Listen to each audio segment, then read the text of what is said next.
All right, we read A Very Italian Christmas, and we've come together to talk about it today, as well as a few other traditions that we're starting here on the Cantina today. And we have a guest. Yay! I mean, am I really a guest, though? I'm Always. kind of like a honorary member. You're like our star, is what you are. You're what holds us up, if you will. So we have Leslie from the Nerdy Narrative. Other direction. Yeah, I'm over here. So actually, when I'm recording right now, I actually can't even see you guys, unfortunately. I'm doing this new setup with two cameras. I'm blind. I just see my ugly face, if you guys can understand how frustrating this stream will be for me. I'm doing the same thing, but I have y'all in my peripheral. And I saw you this, and I'm like, no, Thriller, this way. Thriller. All right, so first off, I have a special announcement for you two that neither one of you knew was happening. Well, technically, I think Crypto here has an idea, and I think Leslie, I think we published the video already, but we have the special traditions tree here now. So the first year we have the Kremlin star up here from when we did A Very Russian Christmas. Last year we had the pickle.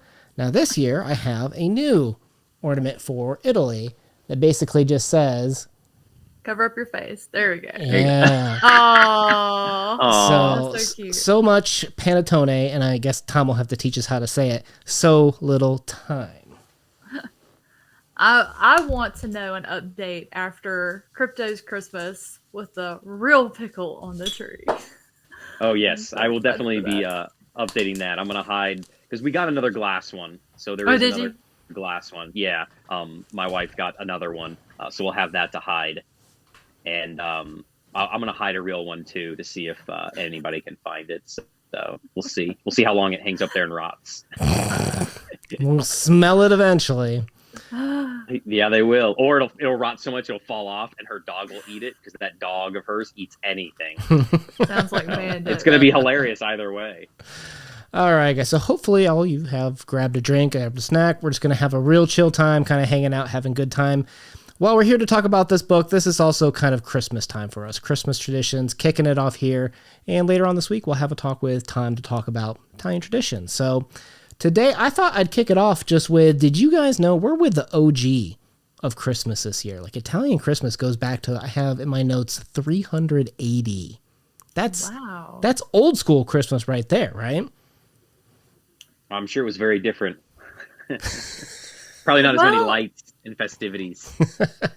So my question is, if it's been kicked off since 300 AD, when whoever was in charge of getting these stories together for this collection, that many years, there had to be some stories that were written around Christmas time in Italy by Italian authors that were happy, had some joy.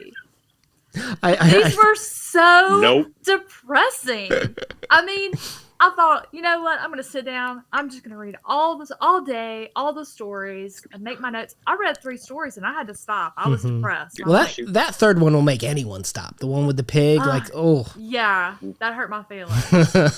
I mean, I love bacon. Don't get me wrong. But do not raise me with this pig and name this pig and then kill it in front of me. So what you're saying is that if you were the main character in this third story, you would have had a different ending if you were that person. It would have, me and, I forget the pig's name. It started with a C. It's like so did the little girl. But me and that pig, it would have been a Stephen King horror story, because we would have been the ones slaughtering everybody else. Us against the world, if you will.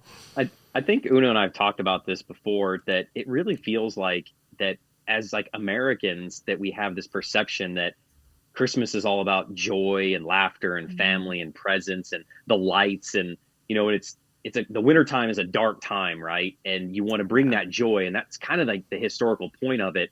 But yeah, these stories, I mean, after the last 3 years, I'm starting to realize that other cultures and traditions don't view Christmas the same way that we have Americanized Christmas so much in the last 100 years. It's really true. And I know I'm biased, but I kind of like the way that we've taken that, because it makes me feel better. Well, maybe that's a question we asked Tom, right? Because is it really American versus foreigners, which maybe it is, Or is it really the New Vessel that's choosing these stories, right? So these stories are all coming from New Vessel Press. They're choosing a lot of public domain ones that are out there that are probably not already made into screenplays and happy. That is what's left is slim pickings. I'm not sure. But I do know that, like, when you look at this collection, the earliest story written was 1352. And I thought that might actually, was that the happiest one? That was the one with the wife and the husband thought that she was cheating on him. That's my favorite one. White dogs Spoiler in the alert. snow. No. White That wife was definitely going to cheat on that the guy. fifth day. Oh, the fifth The fifth day, story, the day seventh. 7 story. That- Day to 7. I mean, can you blame her? Oh yeah, my favorite story. I mean, I got a Spoilers. chuckle out of that. Like, he's down there watching that door, and she's having a good time. She's like, "Well, if you're gonna blame me for it, Mm-hmm. I'm gonna do it. I'm gonna earn it." I love it. You go, sister. I love it. I kind of want to jump into some of these stories. Should we? Let's do it. Should we get started with a game? Let's get some of the fun going. Okay. We're Americans. We absolutely Yeah. want to do a game. We We're gonna want to have do a fun. game. All right. So real quick, Game. 2-3 minute game, and then let's jump into these stories and let's keep that hype happening because some of these stories are pretty sad. I'm just saying. Man. Yes. All right. So how do I play this game here exactly? You sent me this link. We've got 3 questions here. Yep. Which tree is Italian easy mode? Yeah. Okay. I gave you an easy one to start with. Like 3. I mean, that's literally the Colosseum, right? Like, like Well, I'm at gonna be first so I'm like, mad. Italy, water. There's a boat, but then I'm like, that's not just a boat. That's like a pirate ship. So it's got to be 3. I'm gonna be super mad. Like if this were a movie and it's just like, nope, it was number 1, wasn't it obvious? And like number 3, you pull back and there's just like a snow he's given globe us of Rome number behind 1 it. 3 years in a row. Yeah. No, that's definitely option 3. Yes. So number That's 3, the final Colosseum. answer. Number 3, final. Give me. Yeah. Let us do final answer, right? Because what if we trick you? Okay. Okay. I'm just Okay, saying yeah. That's my final answer. we're kind of He's tricksters. already said it's option 3, so yes, that's my final answer. We're tricksters over here. All right, which tree is Italian? Is this medium mode? Not 3. It's not 3. 3 was because German, 3 right? Is like I'm gonna Yeah. go with. 3 was German from last year. I'm gonna go with 2 because I think option 1 we've seen previously. I'm pretty sure 1 wasn't that like Scandinavian or something like that. Yep. Like, yeah. Yep. Yeah. Yep. So Having a hard time that's my finding new final- pictures of trees over there. Yes, sir. There are not a lot of different, specific cultural Christmas trees that are like, for a specific culture. They're just all like everybody just does generic Christmas trees nowadays. We're kind of because of globalization, we all kind of have the same thing. So Okay. yeah. I have a proposal. Okay. We don't have to accept it right now, but I want both of you to think about this, right? We're good Final friends. answer. This is year 3 of us doing this. We've been friends for 4 years, Crypto and I a little bit longer. What is it? Is it Chicago Museum of Science and Industry? One of the Chicago museums has the culture of trees, the history of trees, and they've got like something like 75 different trees Wow, that's cool. from different countries, and like they're dressed up to be that way. And some of them might be ideas. I don't know if it's all different countries, but it's tons of different trees.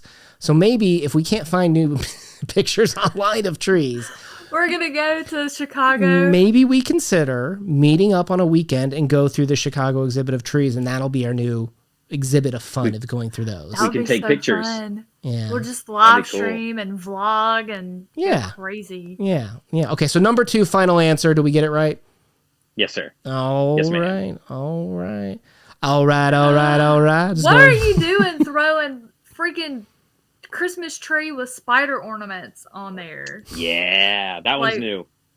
Yeah, we got problems. I thought we were friends. Okay. These are actually let all me 3 new pictures. let me These are all blur 3 it new. out a little bit here. So we've seen number 3. We'll blur it out for the spider phobe over here, the arachnophobe. What is it? Is this a drone show? I feel like this That's is a a rainbow. What do they call those? Not rainbow brights. What are those? Light brights. dude. This looks like a drone show Right. of Aging yourself. drones. Like I don't know. I'm You mean definitely. aging us. I wish I could see more of this tree. So it's not number 3. We know we're throwing out 3. Number 2 is super droney. I'm not gonna go with the drone show. I don't know.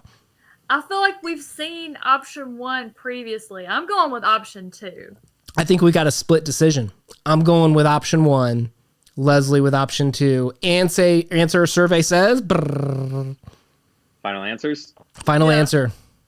All right, so 3 is Hungarian. Okay. 2, 1 is American, and 2 is the largest Christmas tree in the world in Italy, and it's literally on the side of a mountain. Who wins? Oh. Yeah. So that's like That's so cool. it's hard to tell, but it's like it's on the side of a mountain. I can see the mountain so now that you said yeah. it. Okay. That's awesome. Okay. Yeah. I like Yeah, that. I'm not going to Hungary to celebrate Christmas. I tell you that No, much. no. So I'll tell you what. Crypto and I will take the charge of going into the next room at the Chicago Museum and let you know if there's any Hungarian trees before you enter.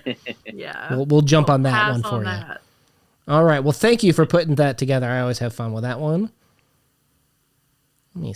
All right, on to the stories. Are we just going to go in order? Yeah, let's just To start at the go. beginning? Let's just go in order here. I can present. You've sent me the tier list ranking here.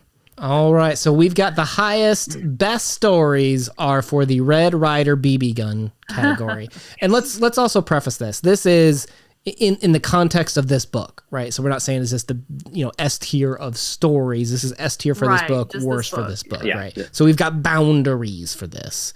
So Red Because Ryder. none of them would survive out of this book. Yeah, They were- there were not a lot of happy ones. There was one that I thought was S tier even outside of this book. So Red Ryder, I don't understand why red is top. Shouldn't green be the top? I always get confused by that. I didn't do the colors. I know. Well, no, that's standard. We've got a leg lamp prize. So first of all, can you detect the theme here, Leslie? Absolutely. We've got some wonderful, wonderful references to, is it? Christmas Story. Yes. I was like, it was right there on the tip of my tongue. I could see him in his bunny suit. I have seen him. You're going to shoot your eye out 1,000 times. And he couldn't remember what he wanted for Christmas. So Santa said football. Was that where that one came from? Yes. When he's sitting on Santa's lap and he goes blank, Pushes him down the stairs Ralphie. with his foot. he goes, "You want a football?" And he's like, "Yeah, football." And then, he pushed him down the slide. Yep. Oh, we didn't do spell check. We got Ovaltine. Oh, I thought it was. Oh, isn't it Ovaltine? Ovaltine's right here. OVA. OVAL. We got Ovaltine for the second from the bottom, and we're not even gonna bother with that one. Oh, I can edit that. Oh, look at There you go. No, it's been There we spelled go. right the whole time. Good job, bud. All right, Thank you. the last one, we've got the bunny suit. All right, what was the aunt's name that gave it to her? Like, your aunt always gives you the best presents. That's a good trivia question. I don't know. Mm-hmm. I don't know the answer either. I was hoping. I you will guys know knew. on December 25th because we'll watch that. Is that a tradition at your house? You always watch that one? All of them. Yeah, Oh. we just put Christmas movies on in the morning, and they just play in the background all day. So we usually start off with Christmas Story, and then we'll go to Family Vacation, and then Elf, Miracle on 34th Street, and then once the kids are kind of out of the picture, or Grinch maybe. Once the kids are gone, we'll put on Die Hard, Bad Santa, some of the more adult themed ones. Do you guys skip Gremlins. It's a Wonderful Life? Gremlins. Yeah, they play that every once in a while. Okay. That's not my favorite, but That's my jam right there. That's Jimmy Stewart. Oh, now yeah, it's a good one. no, just Don't get me wrong. just wait a darn You moment only now. have 12, 14 hours. You only have 6 or 7 movies that you can watch. It's like the Ben-Hur of Christmas movies. Like it's just a little bit too long. Yeah, that one is just okay. Angel gets its wings. Yep, he That's the learns one you out. put on after you've had Christmas dinner and everything's been open. Yes. And you're in recliners. Yeah, The tryptophan Yes, movie exactly. where everybody's just sleeping. Okay. Yep. Okay. All right. The first one up was very short. It was A Dream of Christmas. I don't even know if I want to attempt these names. I will have to reserve that for the right of Tom on this Luigi. one. That's easy. Luigi. yeah. But we have this was the one where the guy dreamed about Christmas. Jesus came along, was like white, light as a feather, and asked him I want to be reborn again. Can you give up everything in the world for me? Just give up everything, and you'll have eternal bliss. You'll live forever, basically. Like the Dude promise. was like, Yeah. nope. Yeah. All right. So the guy straight up shoots him down What are we rating this one? Okay, actually, hang on. I was thinking about a game for this one. What if we alternate? So I will go me first, then Leslie, then Crypto the Elf in terms of the order here. I'll place it on this chart anywhere I want. And then you move it up one or down one, and then Crypto up one, down one. So that's the power of going first here. Does that count as our turn? Now, wait. Let's clarify a little bit here. So is that every single time you go first and place it? No. We'll go down. So next Leslie goes first, and then last is third. You'll go first. Okay, and that doesn't count as our turn. So next time Leslie will place it, and then I go, and then you have final say so on the second story, basically. Correct. Okay, cool. So you get to clarify. You get to go ahead and start planning your move now for the pig one. You get to kick off the pig, the exciting world of the pig. I'd have to know algebra or trigonometry to plan that many in advance. That's like 3D chess. Oh, come on, that's easy. I get my favorite one. I get black bread. Oh. All right, let's kick this off. Oh, I'm giving Leslie the power on Christmas Eve. I want to change the order now. All right, Dream of Christmas. This one actually interesting was very popular online. I've noticed. The way I'm looking at that, this was when you look at these stories. I was talking to my dad about this. Like, when do Christmas stories just happen at Christmas? So it's a Christmas story. Versus when does it really embrace what I think of as Christmas? And then there's also the religious view of Christmas. This is definitely the religious view. Like Flannery O'Connor would love this one. She's like, yes, the world is suffering. That's why we suffer. Like, that's just for Flannery would have killed some people. Yeah, she would have killed some people. Or a random stranger would have shown up and like beat the dude up. They'd be like, Jesus, hang on a second. Yeah. I got business with this guy. I just like punch him and say, you know why, and then walk off. Yeah. So the one I was kind of struggling with this one because I get the themes, right? Belief is lacking in the world. It's hard to give up forever. I think this is the one that's supposed to represent that, right? You didn't put any words on this one. You're killing me here. You had one job. You had one job. I will show you. You can see on some of them I see some of the names. Yeah. So this is the one that you're meant to be a Dream of Christmas, correct? The Sacred Heart one? Yes. Okay. They should be all in order. Okay. So I'm going to start this one off at tier 4. I relinquish my power to you, Leslie. So if you take away the Americanness of me, where I want to read something that is happy and full of joy, and you look at it and appreciate it for what it is, which... this time of year, a lot of people are thinking, they may not think a whole lot about Jesus's birthday and their religion, but this is the time of year where people kind of find themselves going back to church, midnight mass, those traditions. And then there are those that are like, maybe he was knocking and I missed my opportunity. I mean, it's a good story. It's very thought-provoking. I'm definitely not going up. I don't think it's. I'm gonna say go down at least one. I don't think it's. Are we allowing holds? Like, if we like it where it is, we're allowed to hold. Okay. Yeah, I would agree. Okay. Mr. Crypto the Elf. Yeah, I'm gonna hold this one here. I think this is a good standard run of the mill, in the middle story to kick off the entire book and kind of give us a baseline of. Is it better? Is it good? Because it is that tradition of one of the main themes in modern times is Christmas is based on, the birth of Christ, of early Christians trying to figure out of when he was born, and then, kind of adopting the pagan ideas to get them to adopt Christianity. So I think this is a good place to start the story in the middle. So I like it there. Yeah. Cool.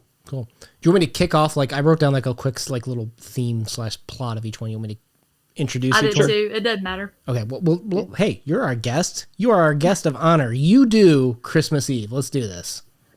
So Christmas Eve by Camillo. Not even going to try that last name. This one was a little bit macabre. It's about a young traveler. He is fixated on a shop girl who looks like someone, Amelia, and he's following her. And I was getting the feel that Amelia was his wife that perhaps died recently. He was struggling with it. He was grief stricken. This girl reminded him of her. He kind of follows her around. And one day he sees her standing outside the shop. He's like, hey, let's go get some dinner. And then he's kind of like, wait a minute, she's kind of ugly. She doesn't look like Amelia at all. And then all of a sudden, they're like getting drunk together. He's knocking her teeth out.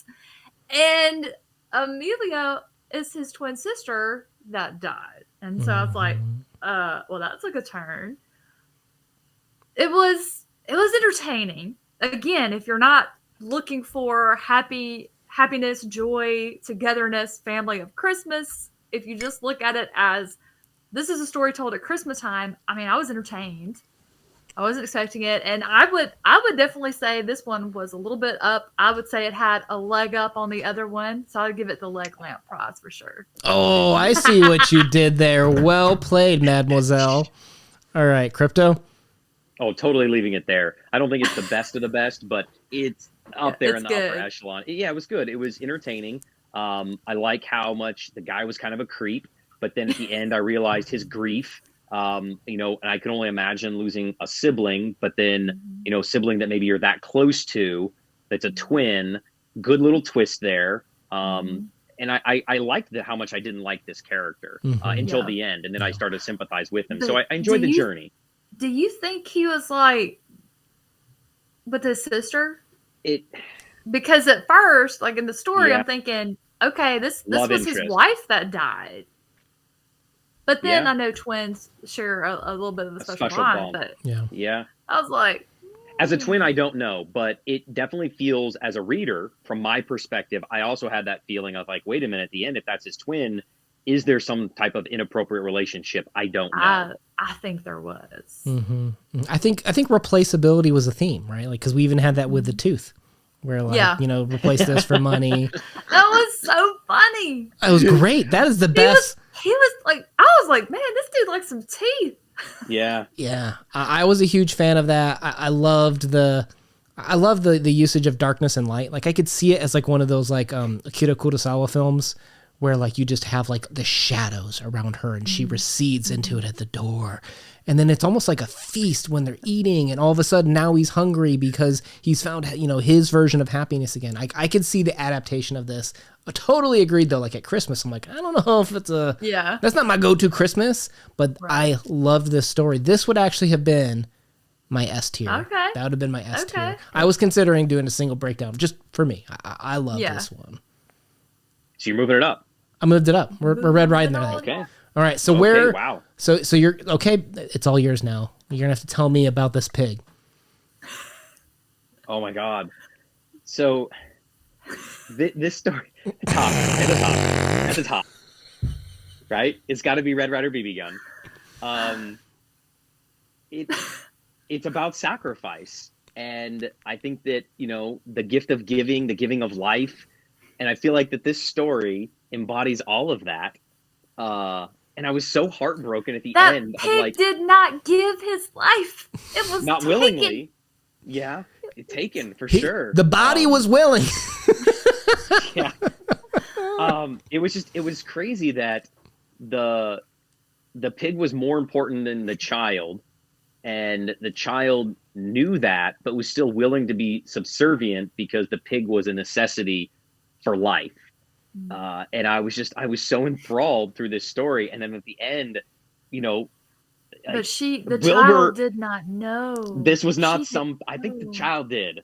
They had to have. No, she didn't know. Mm-mm. She just knew she had to keep up with that pig every day and take care of it. That was her coming of age moment right there when she learned that she'd have to sacrifice her friend.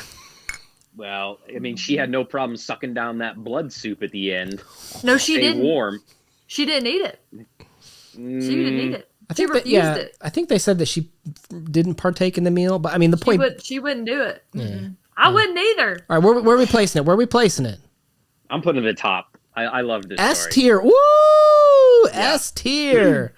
This is my second favorite of the maybe third favorite, third favorite. I think we're gonna end at football because I honestly not just to knock it down. I do think for me, leg lamp is where it belonged.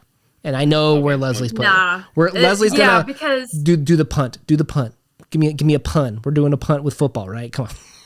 She punted it down. I mean, this pigskin is on the level it deserves to be. The fights begin. This story made me put this collection down for like a full 24 hours. It's so sad. I was so upset. When you for more than one reason, not just because of the pig, but the way this poor orphan girl was treated. Yeah, I mean, she was abused. A poor child being abused. The little piglet didn't follow her home one day. She didn't realize it, and the woman beat the stuffing out of her, called her names, barely fed this poor girl. The pig ate better than the girl did. So I have a question. When you real quick, when you read sad things like that, does that impact you, like as a person? Yes, like, do you take on emotions of the story typically? Yes. Remember, I read the first 3, and I immediately texted you, and I was like, I can't read anymore of this.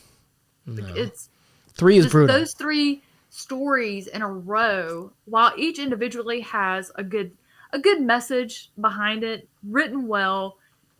You read 3 of them together back to back. Like, this is not a collection you read your family at Christmas time. Yeah, I did like story here and there, and I'd like kind of like walk through it over the course of like 3 or 4 days. I took my time with it. What were you gonna say, Crypto?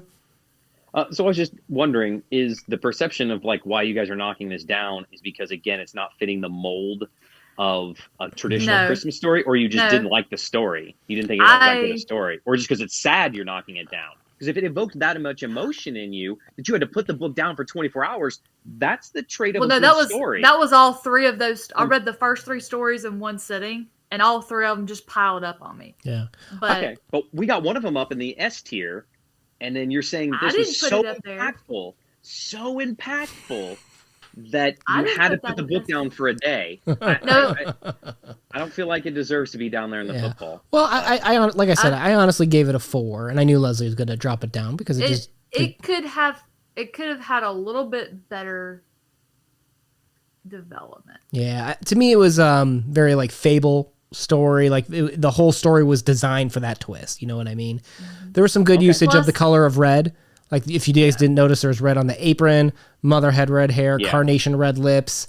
When she was searching for the pig, there was red on her feet, bony red hands when she was, passing down her sins in a sense. So blood of Christ at like, the sacrifice. Like obviously there's some really good underlying themes here, but it still was very one-dimensional to that delivery for me. And just compared to other stories that I know are coming, that definitely outrank it. Oh, okay. In my opinion. All right, so up next is mine. Okay, and I don't know if I'm going to upset you guys here, but Anastasia, Anastasia, I don't know the right way to pronounce it. Oh, Anastasia, I forgot Anastasia was next. Yeah, Anastasia. So it's Anastasia for this video, and this is a story where, man, she just couldn't. Family Interior. Yeah, she couldn't catch a break. Poor Anna Maria Ortiz here, I guess. Yeah, like she's waiting on Antonio, and Antonio doesn't call. Neighbor kicks the bucket. It's kind of sad that the promise that happens there. So I don't know. For me, also, this family, for me, the story was all over the place. So many characters. It was. Like the father, the mother, the narrator, the sister, the 2 brothers, the neighbor. Like there was so much in this that it was very jumpy. If this were, maybe it is a novel. I don't know. I remember there's some things in here that were novel. This needed to be expanded for me to connect with the characters. So no shade, but I'm at the Ovaltine here for me on this one. Leslie, where are we going from here? I'll hold it there. You gonna hold? Yeah. It was a mess, but it could have it had potential, but it was a mess. I got it by the end. I got what the author where they were going with it, how this girl has been responsible for helping to raise and support her family, that she's had to just kind of cut herself off from having her own life and just kind of doesn't really feel emotion. She's just cold, passionless.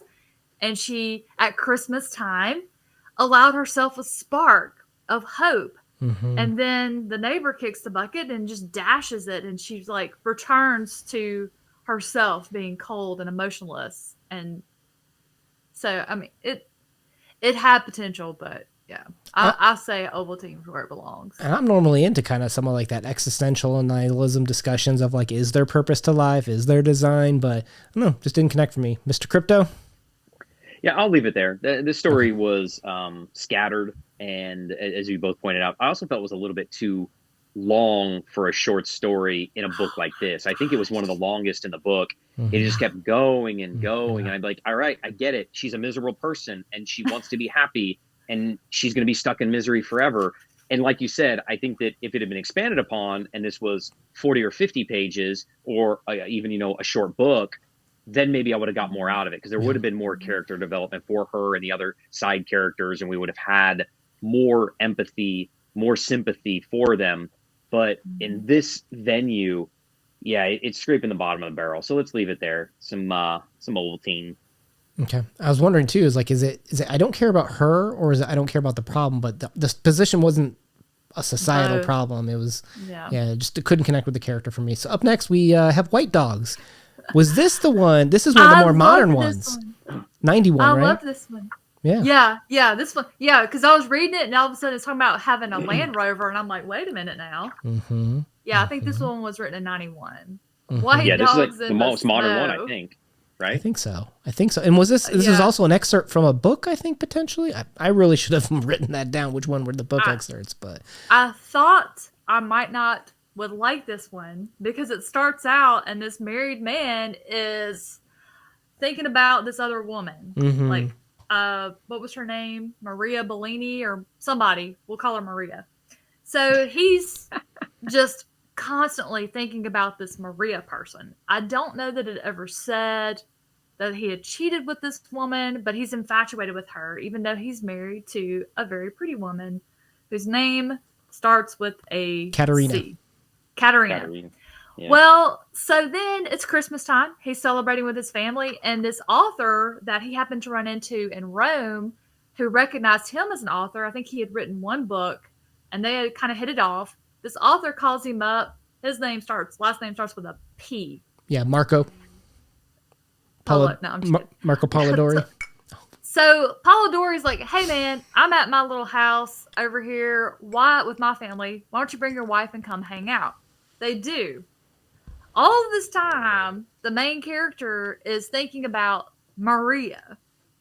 Well, he meets up with the author dude who's going to lead him to the cabin in the woods. And he's like, well, why didn't your wife just ride with me and you follow? Mm-hmm. And he's kind of like checking out dude's wife.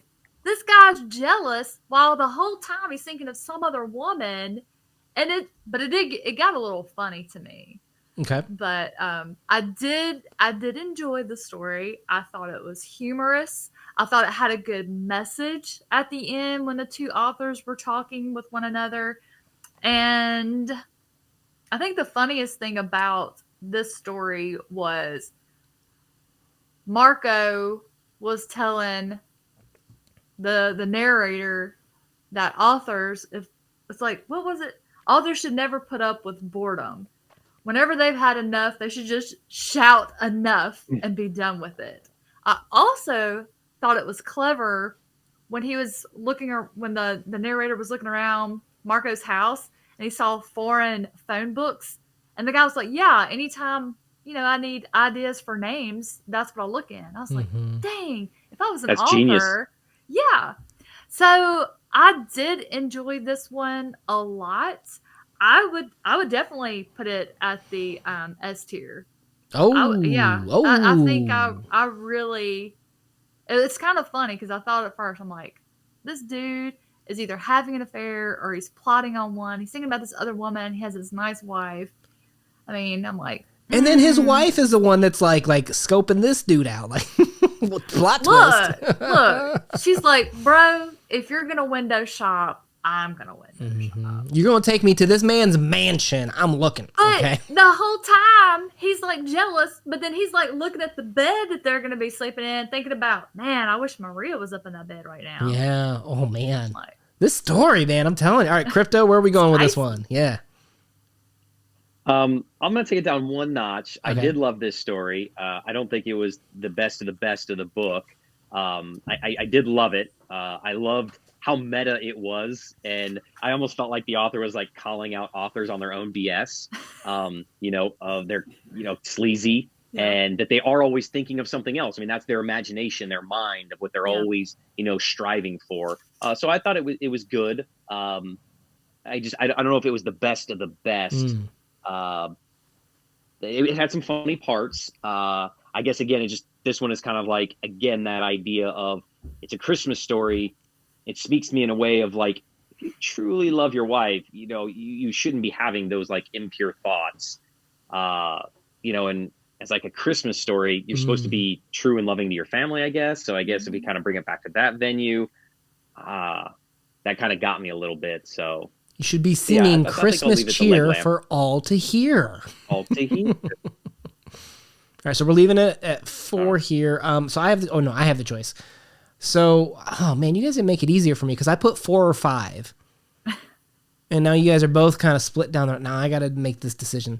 I tell you what, I'm drawn between similar feelings of like my expectations of what Christmas are, but I did want to spend more time with these characters. You know what I mean? And if an author's judge of how good his work I think is usually just like how much do people enjoy it? Like, did they want to know more about my characters? Did they want to spend more time with them? That's what this story did for me outside of any expectations. And sometimes like you got to kind of, it's hard to go into Christmas stories without expectations, but sometimes you just got to let the characters speak. You know what I mean? Which is hard to do. It's very human not to. And how do you control that? You can't. So I can't judge people for it. All right, we've got the Golden Cross. Whose turn is it? Is it yours, Crypto? The Golden Cross? It's Crypto's. All right, tell us about the Golden Cross then. This one was boring. You liked it? I'm okay. Do you want to hear? I did like it. I thought I was going to like it a lot more. I thought this is going to be my favorite one in this collection. Then it took a turn. Do tell, please. Wait. Let me read to you. Let me read to you what my one sentence. Or I have 2 sentences here, technically, of the plot summary. I wrote down: a mother gaslights her child into the need of getting marriage. He visits some girls, and Jesus shames him back. Well, so our narrator is like, all right, I've got to write this article. I've got to write some story for the paper for Christmas. I can't come up with any ideas. Oh, there's this old dude that's always telling folklore stories. I bet he's got a story. And the old dude's like, I don't want to tell any stories. And the narrator's like, well, what about that time you almost got married? And then the old dude's like, well, let me tell you about that. But I thought it was interesting because I never could make up my mind about, was the mother the one that the stranger was talking about, or was she telling the truth to the son at the end when she was like, this guy does this to every bride to be, chases them out, see if they can get him to come out and give him a gold cross too. I liked it. I guess Where you put it? Let's put Gauntlet down. Where's it going? Bunny suit? Bunny suit. Oh. Yeah, bunny suit. What? This one, I guess it's just like... The power of first. The power of first. I feel like... I feel like the old man is... The plot device of him to try to convince, this prearranged marriage, it's such an archetype. I hated it. I just felt like the story was going nowhere. Really, it was kind of suggested. And he was like, "Well, yeah, she's cute." Okay, well, bought and paid for. I hate that idea of like it's a Christmas story, true love, or just loving somebody for them, and it comes down to like this materialistic message. I thought it was less materialistic than what we do. I mean, guys give girls a diamond ring. In this particular culture, the guy just gave his bride to be a gift. And that was forced because of what his mother said.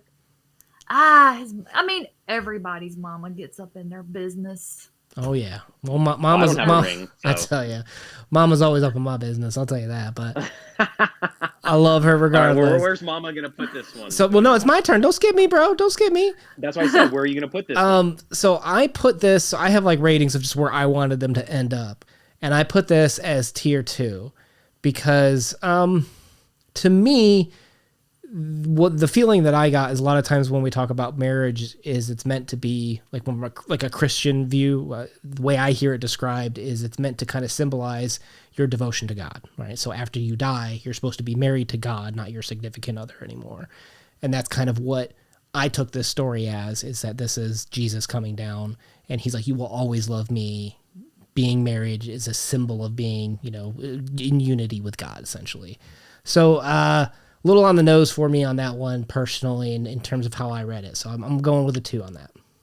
Go ahead and raise it up. Raise it up to number. Get it up there with that pig. I like how we all 3 had different interpretations of it. Yeah. That's funny. Wow. Yeah. This one is nowhere close as good as the pig. He's still sour about that pig.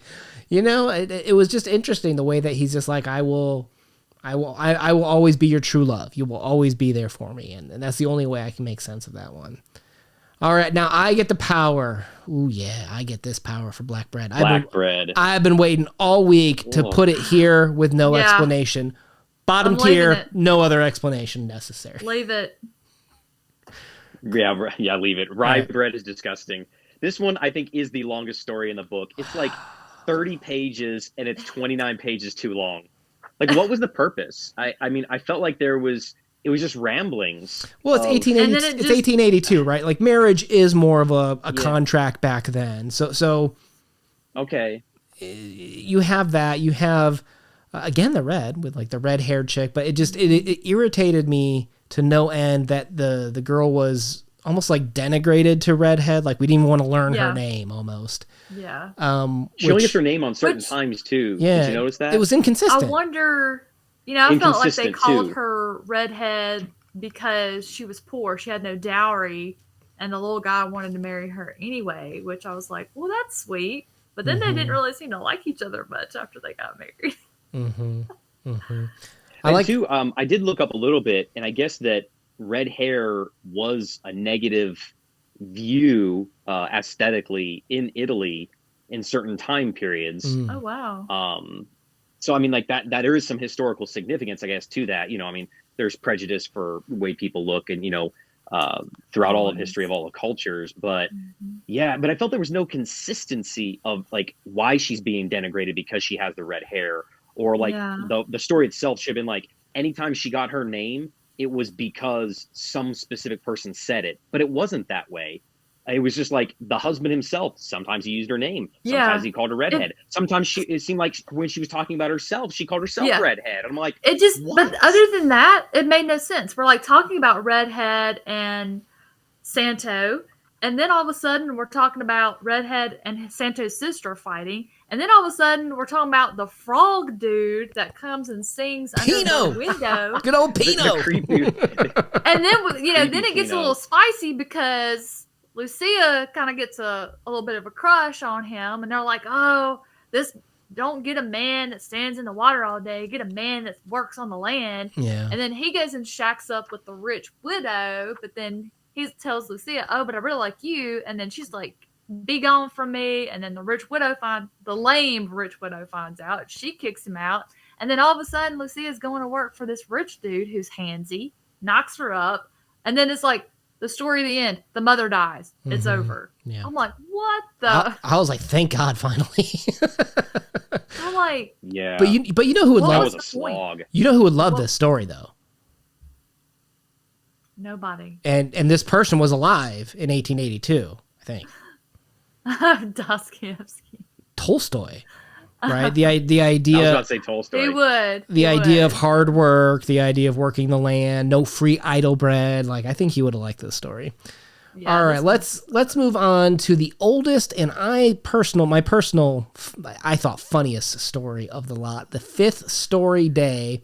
Oh, this was hilarious. So we've got the merchant that thinks his wife's cheating on him. We started talking about it earlier. So he dresses up as the priest, gets her to confess to him, and she messes with him. I love it. The female power in 1352. You cannot pull one over on us. She knew exactly who he was, and she's like, I'm about to turn this around on you. And because he always blamed her of cheating, so she's like, oh, well, blah, blah, blah, blah, blah. And then the husband's like, all right, I'm going to watch this door every day for this little person to come up in the yard, and we'll do it all night. So he's down there watching the door all night. Meanwhile, she's letting the neighbor in next door from a crack in the wall because the houses connect. And then they bump uglies. She's having herself a great time. Meanwhile, the husband's getting no sleep because he's like watching the front door. Yeah, he's like because of the line of bull she clutching the shotgun. And then at the end, she's like, "Yeah, bro, I knew who you were when you dressed up like a priest and took my confession. You got what you deserved." Yeah. This is like, well, I guess she's 13. living her best life. Go ahead. Yeah, this was a great self-fulfilling prophecy story. Mm-hmm. I hope that this one ends up at the S tier. This was well, my no, favorite hang story. on. It's Leslie's turn to place. I would absolutely start it at the leg lamp. Leg lamp, sure. okay. Yeah. Okay. Well, I would move it up then. Yeah, I would move it up. This is my favorite story of the whole book. I thought it was a good kind of like revenge piece. But it still has a happy ending too, right? Because at the very end, she's like, "So you thought I was cheating, so I went ahead and did that because if that's what you're going to think of me, that's what I'm going to do. And if you want to be a decent person and treat me like a human, then this can work out." And he's like, "All right, I'm a tool, so I love you. Let's be married." Yeah. And she stopped cheating, and she stayed with her husband, and he was happy, and she was content. It was like, wow, that shows really commitment and love, and like that they were able to get past that. Like, wow, that's pretty incredible. Some very important, valuable lessons learned. Well, in 1352. Yeah, by both parties, right? In 1352, to have so much emphasis put on female power in a submissive society, too. So it says something about it. All right, I originally wrote it as 4, but you know what? You guys convinced me. We'll leave it at Red Rider. Okay, we'll have another top tier one here. All right, whose turn is it? Is it Crypto's turn to go? Yeah, what's the next one? Yeah, so you get the food one. To the 10th muse, the food one. Where the plot is food, the main character's food, the conflict is food. But what was the point? Food. What was the point? Food. There was so yeah, it wasn't even good I love food. So I mean, just because we only have like one food-ish item on there, let's put it at Ovaltine. I love the imagery. I love the imagery, right? I mean, like, as soon as I was done with this one, I texted Una and I was like, dude, I am so hungry. I never should have read this story before lunch. So I read this before lunch while I was like in between calls at work, and I was starving by the end of it because the imagery was so good of walking through the markets and all the vegetables and the hanging like venison and veal and everything. The imagery is beautiful, but also I don't understand the point of the story either. There was none. I guess just... Okay, but I guess there is community and camaraderie during the Christmas times when food could be scarce in the winter and they're coming together. I don't know. I'm grasping at straws here. So this author is the same one who wrote the pig story. What? This author is Matilda Sorrell. And the pig story was Matilda Sorrell. Oh, I didn't even notice. I didn't realize that. I didn't even notice myself. Wow. Can you believe the same author wrote such two different stories? Right. Yeah. I mean, that's... Well, I mean, do you guys... So what, you don't like my Ovaltine? Do you want it lower, higher? Drop that story down. This story sucked. It was the worst one in the collection, in my opinion. You know, Leslie, of everyone that appreciates food as much as I do, I'm surprised of your I'm surprised of your anti-food... It did not make me hungry. Okay. Like... Let this person buy some of this food and eat it and savor it and tell me, like, describe to me how it made you feel. You know, taking a bite of the warm, buttery bread, the flavor exploding on my taste buds. Like, make me want it. Make me salivate. Well, you wanted the story to want it. I mean, that's saying something. Yeah, well, you guys the story did nothing. The story had no point. All right, I'm moving it back up to Ovaltine because I think Crypto was onto something with putting it in the food category. Lame. I don't think it was the worst. I don't. Yeah, I mean, I don't think it's the worst in the would you collection. rather? I think it is at the bottom tier. Would you rather read the 10th Muse again or Black Bread? Neither. They're equal. Okay, I mean that answers it for her. That answers that. All right. All right. The last one was Winter in the Abruzzi. Natalia Ginsburg. The opening line, there were only 2 seasons in the Abruzzi, summer and winter, which apparently I live in the Abruzzi because that is the exact weather pattern Indiana has. See, I wrote Almost down, like Florida, but I think the last line of the story, our dreams are never realized, and as soon as we see them betrayed, we realize that the most intense joys of our life have nothing to do with reality. No sooner do we see them betrayed than we are consumed with regret for the time when they glowed within us.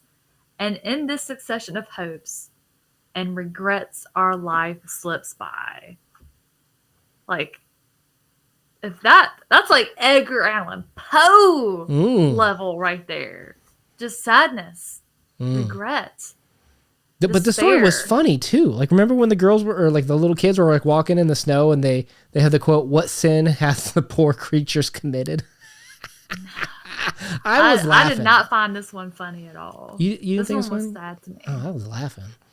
I was oh laughing. yeah, I didn't find this one funny. After I read it, I went and told my wife, and I said, "So I just read this story, and it's like a Christmas story, and this dude like eats his kid and then kills his wife and like strings her up for the town to see." I was like, "And it's in a Christmas book," and she's like, "What are you reading?" Yeah. Well, then I mean, the I family like the leaves and the story, but dude dies. whoa, He's a POW in yeah, the war and dies, and I'm like, It had lines what that a made me story to laugh, end on. and then it had those lines that were just like super dark, like, "Oh, we crossed the line on that one." So like, yeah, it was like, way past the line. to me, it was hitting like it was like a very hyperbolic story, right? Like, it was hard for me to kind of like really believe, because it was just like, we're going way over what you expect to be possible. And that kind of like made me step back from the story for me. So I was able to kind of like just kind of judge it like at a level of just like, okay, we're really going out there for this one. So I had a good time with this one. I'm starting this one off. Is that right? Yeah, I'm starting this one off. I put this one at a 3. Where are we going from I here? would hold it there. Winter in Indiana. Yeah. I feel bad. The leg lamp looks a little lonely. Let's move it up one. I do think actually, and I do have a purpose for this. I think this story, although it was very dark, it's the have and have nots. It's a great class divide. The poor people are being pushed out, working the farm, working, the hard life, while the rich people live in the city with the lap of luxury. I think there's a really good message here that that the author's trying to make. So I think it was a good story overall of class divide. It was so dark for a Christmas story. I'm like, whew. And if this hadn't been in a Christmas story book, like you said, Leslie, like, wow, like this is some Poe level writing Yeah. in there, and really got you in the feels for what these people are going through in this hardship of winter. And I guess it's more of a winter story and less of a Christmas story. Yeah. The funny thing is, I have a collection that I'm planning to read this month. It's the Valancourt Victorian Christmas ghost stories. That's where these Ooh. stories belong. If A they lot of had them, been yeah. in that collection, I probably wouldn't have batted an eye. I would have expected that type of theme. I just keep thinking, oh, a very Italian Christmas. We're going to learn some of the culture and traditions and happiness and joy of Saint how Nicholas, those in Italy. Yeah, this is like, nothing no. about Saint Nicholas, right? Saint Yeah. Catholicism, nothing. And then how do you guys view this too? Because this is our 3rd year doing it. To me, the book isn't the only experience. You know what I mean? Right. Like, this is, for me, this is just me. You tell me what you guys think. But this is also kind of like when I read in the second story, my favorite story, the Edgar Allan Poe one. Again, good class divide discussion on that. I think we could do a breakdown just on that one. But it mentioned the panettone, and I was like, oh, what's that? I looked that up, and I'm like, oh, that looks interesting. So I order it, and I told Tom, I was like, Tom, I ordered this. He goes, oh, that and Pandoro are amazing. I'm like, what's Pandoro? So I went and ordered Pandoro too. So like the food, like you make the cooking blogs each year. My wife and I are making spiced wine, mulled wine, whatever you want to call it, because that's very common drink there too. This to me is, I don't love how sad these ones were. But I'm trying to figure out, like, how do I still push myself into a culture without something? Because to me, these have become more than just these stories. They're launching off points and excuses, and they give me that push to learn more about Italy and when did they start Christmas. And we're going to have that talk next week, that this is a component of this project for me.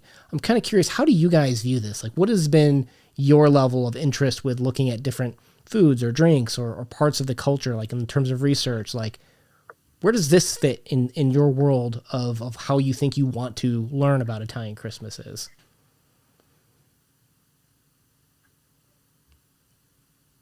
Guest first. Stories? I mean, you're going to sit here while I try to compose my thoughts on Why it. don't you go first, Mr. Crypto? Yeah, I like being pushed out of my comfort zone. You know me, I'm a glutton for punishment of trying new things. Mm-hmm. I think that I think that I've been in this box of what is Christmas that is truly been Americanized. And when we've done these other countries, I realized that there is more than presents. There is more than just thinking that a Christmas story has to always be happy, that there can be other messages that are wrapped around not necessarily just the single holiday, but this idea of winter and death and rebirth, and religion and class divide and politics and everything. And I think it is unique to each individual country. And that's nice for me to be able to experience those, learn new stories. What does it mean to other people and cultures? Because it opens up to me to say, all right, maybe I shouldn't be so narrow-minded about what does Christmas mean, because then I can appreciate it that much more. I love doing the cooking blogs with my wife. It is one of the highlights of my year every year. We're already planning next year's. What country are we doing next year? I didn't. Yeah, I was like, we're doing France. We are? My wife and I decided, yeah, we're doing France. If they have a book, we're doing France because she wants to make. She wants to make there's like these puff pastries that take like 12 eggs per pastry, and they end up like the size of a basketball. Wow. We were in France. Okay, I was gonna say, are you doing what is that? Crocum Boucher, the big mom from One Piece? Remember that?